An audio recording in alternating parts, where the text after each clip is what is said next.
What exactly is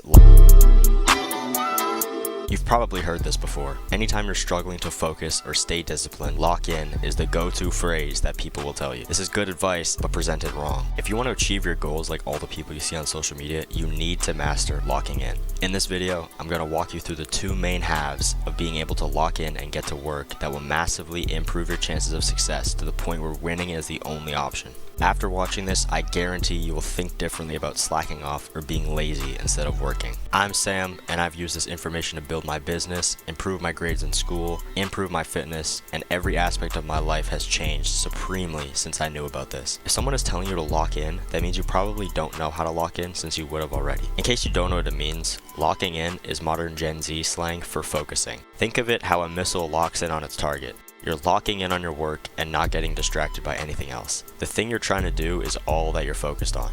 Unfortunately, we're in a generation where it's never been harder to focus. This isn't the 70s anymore where you can just go to the library and be completely distraction free. Even if you go to the library, you're probably still doing your work on a laptop or at least having your phone by your side. There's two halves to locking in, the physical and the mental. The physical is the easier part, which is just placing real-world barriers on yourself. The maximally invasive ones are just not having your phone or deleting all apps that distract you. These are most effective since they completely remove the possibility of distraction. But the issue with these is that they can massively deprive you of dopamine, and therefore you might get much sleepier or will just start daydreaming. The less invasive way is with things like app time limits, do not disturb mode, or the black and white color filter to reduce dopamine. These are easier to get acclimated to, but aren't as effective since they are easy to bypass. There isn't one best or worst way to go about using these. For me, I never had a problem with social media, so I don't need app limits, but posters on my wall were very distracting, so I just got rid of them.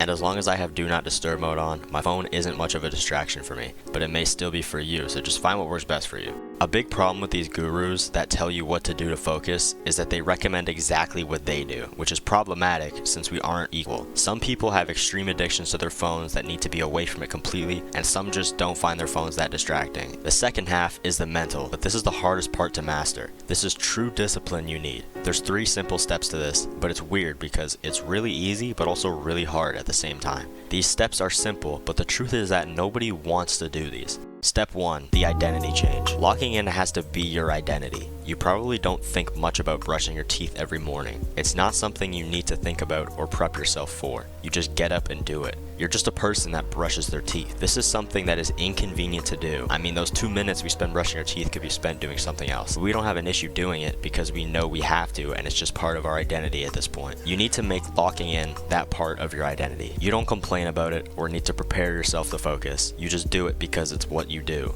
This will take some time to develop. The key is truly believing that you're a person who locks in. The way I did this was by repeating it to myself in my head every single time I was working until I no longer questioned it. Step 2, define your standards. If you're trying to rewire your brain to become disciplined, you need to make the rules. You need to know exactly what yours are so you have a clear path. Not setting standards and just trying your best will give you random results every single time, just like rolling a dice. You need consistency. Ask yourself, what physical barriers work the best for me? How often am I allowing myself phone breaks? What ratio of work to rest am I using? And if you don't have these answers, keep testing until you know what maximizes your output without burning out. Step 3, reinforcement. I'm sure most gurus will disagree with this, but real psychologists recognize that celebrating small wins is quite effective. Keeping your head down until the end will just burn you out before you even reach your goals. If your goal is 20 feet high, for example, would you rather try and jump 20 feet straight, or would you build a staircase? Sure, it's a less flashy way, but it's the only sustainable way. Locking in is not staring at your laptop for 12 hours straight every single day, because your quality of output will decrease over time. That's why marathons have drink stations every few miles. We are still human and we need to rest sometimes. Think of it like the gym. It's common knowledge that the ideal way to work out is by doing multiple sets of multiple reps instead of just doing all your reps at once, because you will injure yourself and minimize muscle growth. Just like your body needs that recovery for the next set, your mind needs that as well. Locking in isn't fun, but it's doing what you need to do, so make it easier for yourself. When I need to study, I go to Starbucks, but I won't get a drink until I'm done a certain percentage of my work because I want that tasty drink. Therefore, I'm more motivated to get my work done. It doesn't have to be coffee though. It can be a phone break, a walk break, a snack, any small thing that reinforces your positive behavior. Positive reinforcement is the ideal way to raise children because they begin to learn that whenever they do something good, they will get something that makes them happier. This is the best way to stay disciplined and lock in. Even with all these tips, the hardest part is just doing it. If you're a student that can't stay consistent with your fitness, I've made a free planner that's the first link in the description. And if you need help from me personally, I'm taking only a small few of you on to personally manage, where I will do all the hard work for you. If you're interested, click the second link below. I hope you enjoyed the video. Make sure to subscribe and follow me on Instagram.